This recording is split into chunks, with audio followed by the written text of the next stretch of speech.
আপনারা দেখতে পাবেন যে টোটাল আমাদের 11টি 10টি ইউনিয়ন, একটি পৌরসভা।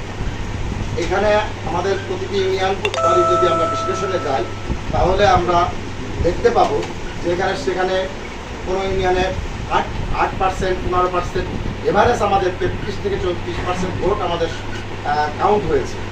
কিন্তু আপনি দেখবেন যে যে কয়টি কেন্দ্রে আমার অভিযোগ ছিল, আমি বারবার প্রশাসনকে অবহিত করেছি। তার ভিতরে আপনার কাশিমনগর মানিকতলা সেন্টার, রেজাকপুর সেন্টার এবং কপিলমুনি সহচারী বিদ্যা মন্দির,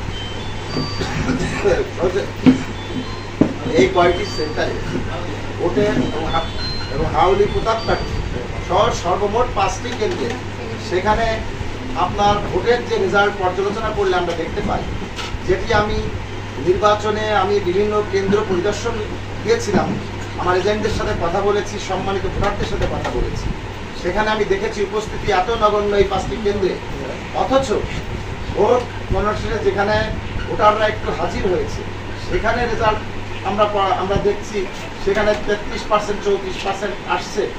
আর যেখানে ভোটার উপস্থিতি নাই সেখানে মুসলিম ভোট, অধ্যুষিত মুসলিম ভোট যেখানে বেশি এবং সেখানে জামাত বিএনপির লোকের বসবাস বেশি, আজকে সেই সব জায়গায় আপনাকে আমরা পর্যালোচনা করে দেখেছি রেজাল্ট 83%, 80 থেকে 82% ভোট সেখানে কাউন্ট হয়েছে।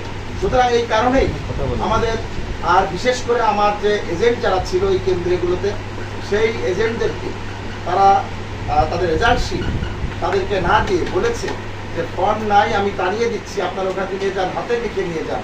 কিন্তু এরা বলেছে বারবার যেটি আমাদের অধিকার, এই রেজাল্ট শিট আমাদেরকে দিবেন, আমরা সেন্টার ত্যাগ করব। তখন ওই কেন্দ্রের প্রিজাইডিং অফিসার যারা ছিলেন ওনারা তাদেরকে বলেছে আমরা টানিয়ে দিয়েছি, পারলে ওখান থেকে নিয়ে যান, নাহলে আমাদের কাছে এখন ফর্ম নাই বলে চলে গিয়েছে। তারা বারবার চেয়েছে।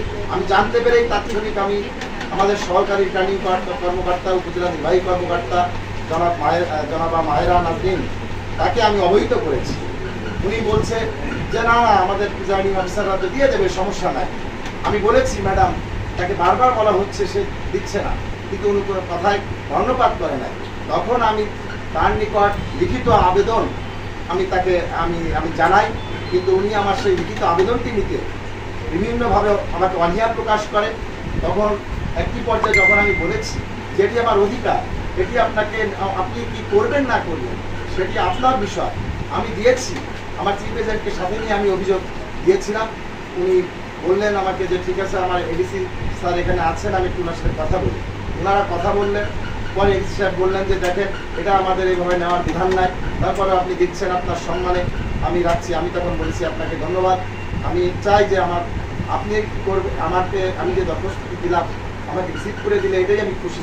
দেখবেন উনি নির্বাহী, আমাদের সহকারী রিটার্নিং কর্মকর্তা, উপজেলা নির্বাহী কর্মকর্তাকে বললেন, উনি আমাকে বললেন, আশ্বস্ত করলেন আমি এখন দিচ্ছি।